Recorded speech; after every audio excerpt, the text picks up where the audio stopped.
بنا به اطلاع دریافته، پرزیدنت تاجیکستان امامعلی رحمان روز 21 فوریه با فرمانهای خود اکادمیک محمد یوسف امامزاده را از مقام وزیر معارف و علم برکنار و به جای او رحیم جان سیدزاده را تعیین کرده است.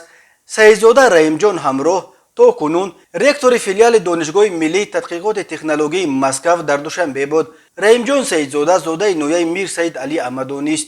او دکتر علم‌های تکنیکی و پروفسور بوده. قبل از رکتوری سالهای طولانی در دانشگاه تکنیکی تاجیکستان به نام اکادمیک اوسیمی نیز کار کرده است. در فرمان پرزیدنت گفته شده است که محمد یوسف امامزاده به سبب به کار دیگر گذاشتن از وظیفه آزاد کرده شد، اما معلوم نیست که وی به کدام کار دیگر گذاشته است.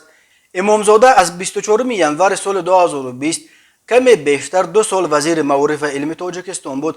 او از آن پیش از سالهای 1994 تا 2004 دکان رشته زبان و ادبیات تاجیک دانشگاه ملی، از سال 2004 تا 2012 رکتور دانشگاه اسلاویانی و سال 2012 تا 2020 رکتور دانشگاه ملی بود.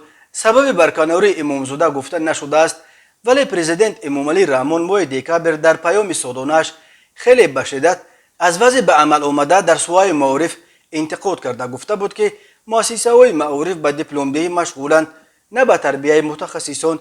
امامعلی رحمان گفت بدون رشد معارف یگان قدم پیش رفتن نمیتوانیم.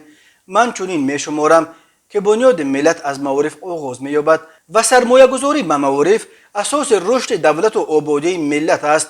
او گفت خوب میداند که زمینه رشد چه ژاپن و چه سنگاپور مبلغ گذاری به رشد معارف بود.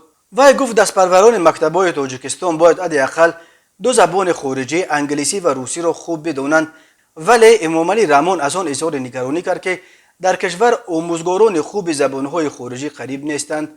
اکثر آموزگاران به شیوه‌های نو تعلیمی آشنا نیستند.